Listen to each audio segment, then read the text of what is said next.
Rajwati academy learning platform के daily current news programme में आपका स्वागत है।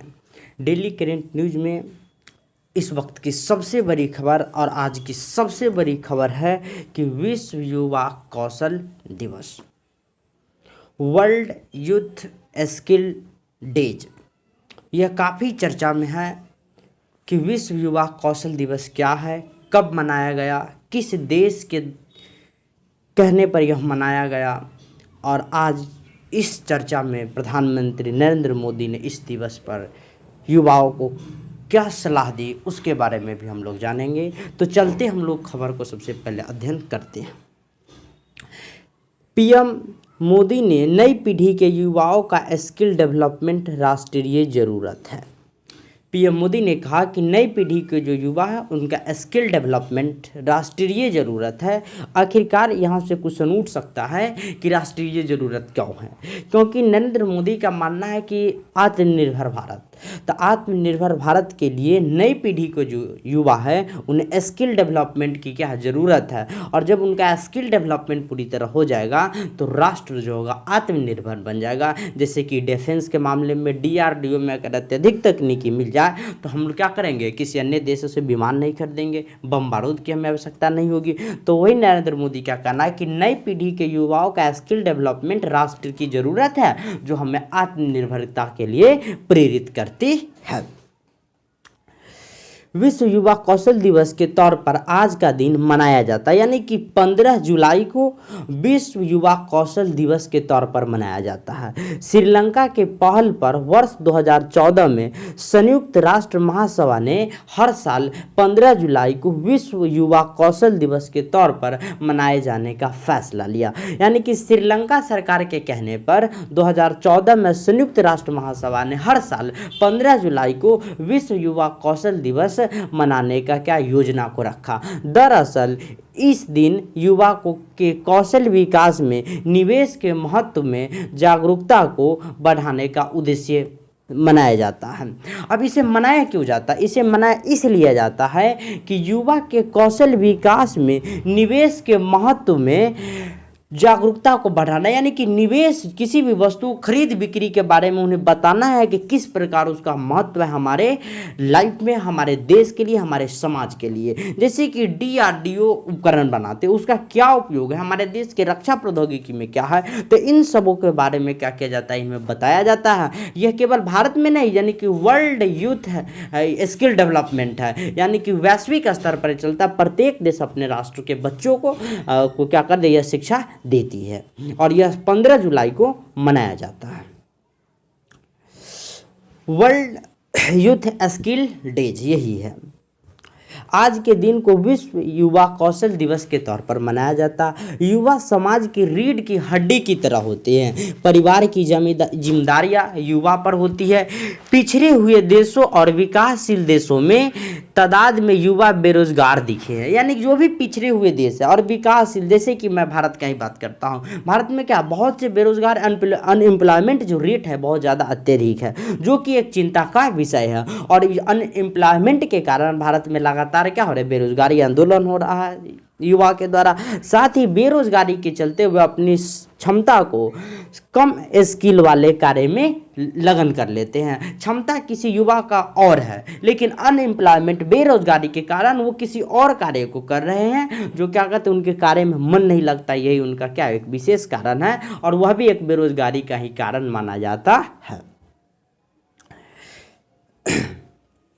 युवा की स्थिति को देखते हुए श्रीलंका के पहल पर 11 नवंबर 2014 को राष्ट्रीय महासभा ने हर साल 15 जुलाई को विश्व युवा कौशल दिवस के तौर पर मनाए जाने का फैसला लिया। साल 2015 में यह पहली बार मनाया गया। दरअसल इस दिन युवा के कौशल विकास में निवेश के महत्व में जागरूकता को बढ़ाने के उद्देश्य से मनाया जाता है। क्वेश्चन पूछ देता है कि विश्व युवा कौशल दिवस सबसे पहले किस साल में मनाया गया? तो 2015 में। किस तारीख को मनाया गया? तो 15 जुलाई को मनाया गया। और क्यों मनाया गया, यह क्वेश्चन काफ़ी ज़्यादा पूछता है। तो इसलिए मनाया जाता है क्योंकि युवाओं के कौशल विकास में निवेश के महत्व को जागरूक किया जाता है और उसे बढ़ाने के लिए वर्ल्ड यूथ स्किल डेवलपमेंट मनाया जाता है। आइए जानते हैं खबर विस्तार से। कौशल विकास मिशन युवा के ट्रेनिंग और रोजगार दिलाने में मदद करता है। जानते हैं कैसे करता है कौशल विकास मिशन युवाओं को ट्रेनिंग और रोजगार दिलाने में। ठीक, युवा के ये बात अगर अपने देश की करें तो भारत युवाओं का देश है। आंकड़ों के मुताबिक देश में करीब 46 करोड़ जनसंख्या युवा की है। देश में युवा के कौशल विकास के लिए शुरू किए गए कौशल विकास मिशन कोरोना के चलते बंद पड़ा है। खबरों के मुताबिक कोरोना काल से पहले 3,231 युवा को इस मिशन के जरिए ट्रेनिंग दिलाई गई थी। उसके बाद 2,778 को रोजगार दिया गया। वही अब यह मिशन फिर वापस कब शुरू होगा इसका कुछ पता नहीं है। कौशल विकास विभाग के तहत 14 से 35 साल के युवाओं को ट्रेनिंग और रोजगार दिलाया जाता है।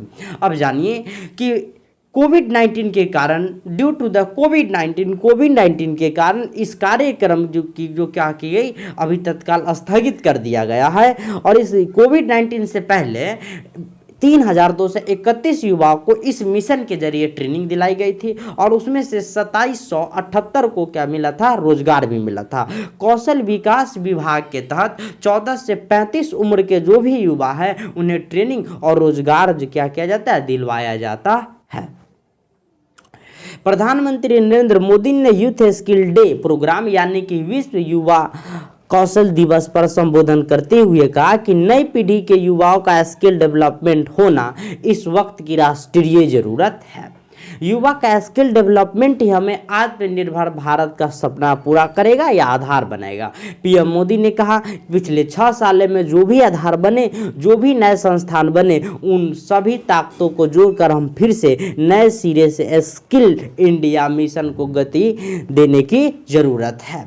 पीएम मोदी ने यह भी कहा कि मुझे इस बात की खुशी है कि प्रधानमंत्री कौशल विकास योजना के माध्यम से अब तक 1.25 करोड़ यानी कि 1.25 करोड़ यानी कि 1.25 करोड़ से अत्यधिक देश के युवाओं को ट्रेंड किया जा चुका है। अब देखिए प्रधानमंत्री ने क्या संबोधन में कहा।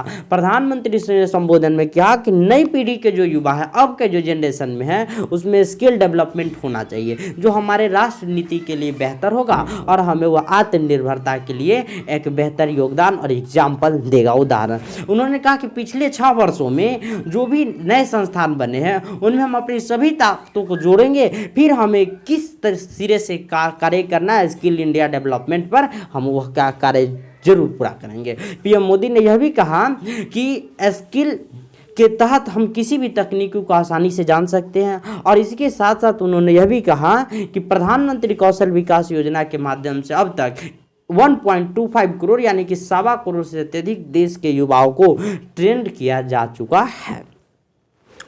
पीएम मोदी ने कहा कि हमारे पूर्वजों ने भी स्किल्स को महत्व दिया था और उसके साथ ही स्किल्स को समाज के उल्लास का हिस्सा भी बनाया। हम विजयादशमी को सशस्त्र पूजन करते हैं। भगवान विश्वकर्मा की पूजा तो हर शिल्प से जुड़े लोगों के लिए एक बड़ा उत्सव है। अक्षय तृतीया पर किसान फसल की कृषि यंत्रों की पूजा भी करते हैं। प्रधानमंत्री मोदी ने कहा कि हमारे जो पूर्वज थे वह भी स्किल्स को काफ़ी महत्व दिए और उन्होंने समाज के साथ स्किल को एक को रिलेट किया, जोड़ने का कार्य किया। जैसे कि हम विजयदशमी में अपने सशस्त्र को पूजा करते हैं, वही विश्वकर्मा पूजा में प्रत्येक वर्ग के लोग जिनके पास शिल्पकार है वो क्या करते हैं, इस उत्सव को बड़े प्रेम से मनाते हैं और एकजुटता से मनाते हैं। अक्षय तृतीया पर किसान जो अपनी फसल के यंत्रों को पूजा करते हैं, जैसा कि देख रहे हैं इमेज में, यहाँ पर नरेंद्र मोदी जी क्या कर रहे हैं, शस्त्र का पूजा कर रहे हैं। विजयदशमी का दिन है। फिर इसके बाद मोहन भागवत जी भी है, यहाँ वो क्या कर रहे हैं, पूजा अर्चना कर रहे हैं। फिर यहाँ विजय रूपानी जो गुजरात के मुख्यमंत्री है वो भी क्या कर रहे हैं, पूजा कर रहे हैं सशस्त्र का। और यह जो विश्वकर्मा पूजा का जो पूजा अर्चना किया जाता है प्रत्येक वर्ग के द्वारा किया जाता है। अब देखिए यह एक सांसद है जो बीजेपी का सांसद हैं वो क्या किए, अपने ट्रैक्टर की पूजा अर्चना करके और ये आगे कार्यक्रम में अपना योगदान दिए। फिर इसके बाद अक्षय तृतीया के दिन क्या कर रहा है, जो हवन हुआ रहा है वह भी इसका आप लोग के पास प्रोजेक्ट इमेज। फिर महिलाएं जो पूजा करते हैं अक्षय तृतीया पर वह भी है।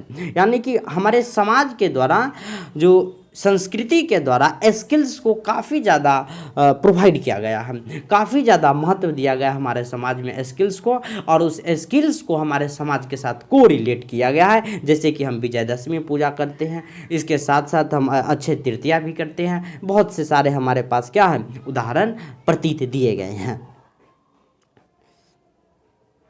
पीएम मोदी ने कहा कि हमारे देश के नौजवान की कौशल रणनीति के मूल में ये बात होनी चाहिए कि भारत दुनिया के लिए एक स्मार्ट और कुशल मानव शक्ति समाधान दे सके। हमारे जो नए पीढ़ी के जो युवा है उन्हें ये सोचनी चाहिए कि भारत दुनिया के लिए कार्य करेगा, दुनिया के लिए स्मार्टनेस बनेगा और कुशल मानव शक्ति समाधान दे सकेगा। ठीक है, कुशल यानी कि स्किल ह्यूमन पावर को सॉल्व हुआ कर सकेगा। इसी के ध्यान में रखते हुए ग्लोबल स्किल गैप की मैपिंग की जा रही है। इसी को ध्यान रखते हुए ग्लोबल स्किल गैप की क्या करें मैपिंग की जा रही है। ये कदम बहुत ही सराहनीय और प्रशंसनीय है। अब देखिए थीम क्या है, theme of World Youth Skill Day 2021, यानी कि 2021 के विश्व युवा स्किल का थीम क्या है, उसका एम क्या है, उसकी विचारधारा क्या है, वही कह रहा है theme of World Youth Skill Day 2021। The theme of this year is reimagining youth skill post pandemic. The event will again take place in the challenging context due to the ongoing COVID-19 pandemic, which has resulted in the widespread disruptions of the TBET sectors.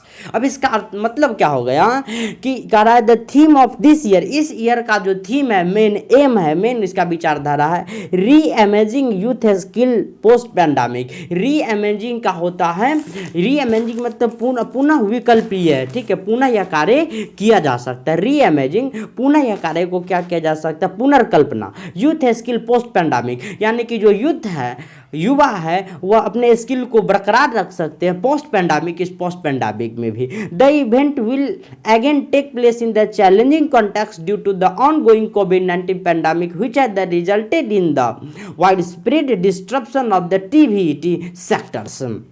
जानिए हिंदी में कि विश्व युवा कौशल दिवस यानी कि sector से distribute यानी कि बड़े पैमानों पर और डिस्ट्रप्शंस यानी कि डिस्ट्रप्शन को विघटन यानी कि बड़े पैमाने पर क्या किया जा सकता है, इसका उपयोग कर सकते हैं। री imaging youth skill post pandemic, यही क्वेश्चन पूछ देता है। The theme of World Youth skill development 2021 यानी कि 2021 के विश्व के युवा कुशल कार्यक्रम का जो मेन एम क्या है, री imaging youth skill post pandemic, यही है कि युवा पुनः अपनी कार्य को स्टार्ट कर सकते हैं इस पोस्ट पैंडेमिक में। ठीक है, विश्व युवा कौशल दिवस 2021 की थीम, साल 2021 में विश्व युवा कौशल दिवस यानी कि WISD की थीम री imaging youth skill post pandemic है। हर बार इसकी अलग अलग थीम निर्धारित की जाती है जो पूरे एक साल के लिए कार्य किया जाता है। अब जानिए इसका अर्थ क्या है, री इमेजिंग स्किल। अभी बताया कि अभी क्या कर सकते हैं, युवा पुनः निर्माण में, पदार्थों के निर्माण में, स्किल डेवलपमेंट में भाग ले सकते हैं। इसी वर्ष वर्ल्ड यूथ स्किल डे की theme youth skills post pandemic रखी है। अभी हमने बताया है, यहाँ पे देखिए कि री imaging youth skill post pandemic है तो वही है उसका अर्थ, जिसका अर्थ है महामारी में भी युवा अपनी स्किल्स को बढ़ा सकते हैं। हमने वो भी बताया कि विश्व युवा कौशल दिवस का महत्व सभी के जीवन में महत्वपूर्ण है, जो युवा को रोजगार के अवसर विकसित करने के लिए प्रेरित करता है। यानी कि जो स्किल डेवलपमेंट है वह युवा के रोजगार के अवसर को प्रदान करता है। विश्व युवा कौशल दिवस का आप देखिए उद्देश्य क्या है। इसका मकसद यानी कि इसका मेन उद्देश्य है कि दुनिया भर के युवाओं में तरह तरह की कौशलता को बढ़ावा देना है, जिससे उन्हें रोजगार के अवसर मिल सके और वे अपनी स्किल के बदौलत अच्छा जीवन यापन कर सके। आज के युवा को स्किल मिल जाए तो वह बड़े से बड़े जहाज का निर्माण कर सकते हैं, तो उनका जीवन बेहतर तरीके से चलेगा, पारिवारिक की स्थिति बेहतर होगी, देश की स्थिति बेहतर होगी, देश के बारे में सोचेगा। तो विश्व युवा कौशल दिवस का यही एक क्या मेन उद्देश्य है कि री imaging youth skill post pandemic, यानी कि पुनः जो युवा क्या कर सकते हैं, अपने स्किल को, अपने गुण को प्रदर्शित कर सकते हैं, जिसके बदौलत वे अपनी जिंदगी में, अपने रोजमर्रा के जीवन में, डोमेस्टिक लाइफ में सुधार कर सकते हैं। यूनेस्को के मुताबिक इस समय 19 देशों में स्कूल पूरी तरह बंद है, जिससे लगभग 157 मिलियन परीक्षार्थी प्रभावित हुए हैं। वही आंशिक रूप से स्कूल बंद होने के कारण विश्व के 768 मिलियन युवाओं का शिक्षण भी प्रभावित हुआ है। अभी यूनेस्को ने एक डाटा निकाला जिसमें 19 देशों के स्कूल पूरी तरह बंद है, हमारे देश का भी बंद है, जिसमें 157 मिलियन परीक्षार्थी शामिल हैं, अभ्यर्थी। वही आंशिक रूप से स्कूल बंद होने के कारण 768 मिलियन युवा का जो शिक्षण संस्थान वह प्रभावित हुआ है। यूनेस्को अंतर्राष्ट्रीय श्रम संगठन यानी ILO और विश्व बैंक द्वारा संयुक्त रूप से एकत्रित तकनीकी व व्यावसायिक शिक्षा और प्रशिक्षण यानी TVET संस्थानों का एक सर्वेक्षण किया गया है। इसके अनुसार दूरस्थ शिक्षण प्रणाली कौशल प्रदान करने का सबसे सामान्य तरीका बन गया था, जिससे पाठ्यक्रम अनुकूलन, कनेक्टिविटी, मूल्यांकन और प्रमाणन प्रक्रियाएं आदि में काफ़ी कठिनाइयां पाई। किसके द्वारा? TVET तकनीकी व व्यावसायिक शिक्षा और प्रशिक्षण के द्वारा दूरस्थ प्रशिक्षण कौशल प्रदान करने का सबसे सामान्य तरीका तो बन गया था, जिससे पाठ्यक्रम अनुकूलन, कनेक्टिविटी, मूल्यांकन और प्रमाणन जो प्रक्रिया है आदि में काफ़ी कठिनाइयां पाई गई थी। अंतर्राष्ट्रीय श्रम संगठन की माने तो विश्व स्तर पर 2020 में युवाओं के रोजगार में 8.7% की गिरावट आई है। बिल्कुल सही डाटा, यानी कि जो वर्ल्ड जो श्रम निकालता है वो अपना डाटा बेहतर निकालता है। अब इसे समझिए कि अंतर्राष्ट्रीय श्रम संगठन ने क्या बताया कि 2020 में युवाओं का रोजगार 8.7% की गिरावट का कारण क्या? ड्यू टू द कोविड-19 the youth is unemployed because in which the large number of the people has died for the pandemic में बहुत से लोग मर रहे थे, and they are also come from the वो अपने उद्योगों से अपने घर वापस आ गए। इसके कारण क्या हो गए? उद्योग धंधे भी बंद हो कई जगह, डेली बेसिस पर जो लोग कार्य कर रहे थे उनका भी रोजगार मारा गया, यानी कि इससे बहुत से जो अनएम्प्लॉयमेंट रेट बढ़ गया है हमारे देश में। अब देखिए इससे क्या प्रभाव निकल सकता है, अगर पूछ सकता है क्वेश्चन कि जो अनएम्प्लॉयमेंट रेट अगर बढ़ रहा है तो उसका प्रभाव क्या होगा हमारे लाइफ में? तो क्राइम को क्या बढ़ावा मिल जाएगा, आपराधिक घटनाएं, चोरी डकैती यह सब आगे की ओर अग्रसर हो जाएगी। इसमें देश में अशांति का माहौल बढ़ सकता है। और इसके साथ साथ आप लोग को यह भी बताए थे कि महिला उत्पीड़न इसमें और भी ज़्यादा बढ़ जाता है, किसमें? इस कोविड-19 के दौरान में। क्योंकि तुर्की इस्तांबुल के बारे में हम लोग पढ़े थे कि तुर्की इस्तांबुल में क्या था, तुर्की ने इस्तांबुल नियम से वापस ले लिया था, इस्तांबुल नियम से, और जिससे वहाँ काफ़ी ज़्यादा विरोध हो रहा था। अभी भी पुरुष और महिला अभी क्या है, एक ही रूम में है, एक ही अभी एक रूम में है, तो वहाँ पे पूरे परिवार के साथ रहते तो खर्च बढ़ता है। खर्च बढ़ने के कारण ही क्या है, अनएम्प्लॉयमेंट के कारण ही परिवार में झगड़ा, मार पीट, इसके बाद चोरी डकैती इत्यादि का सामना करना पड़ता है। तो अंतर्राष्ट्रीय संगठन की बात माने तो विश्व स्तर पर 2020 में युवाओं का रोजगार में लगभग 8.7% की गिरावट देखी गई है। रोजगार में सर्वाधिक गिरावट मध्यम आय वाले देश को में देखने को मिले, जैसे कि इंडिया में मध्यम आय है, इसके अलावा भी पाकिस्तान है, उस समय बहुत सारे क्या हो गए हैं, तो अनएम्प्लॉयमेंट रेट बढ़ चुका है, यानी बेरोजगारी। तो देश दुनिया की खबरों को जानने के लिए सब्सक्राइब करें Rajwati academy YouTube channel and learning platform को।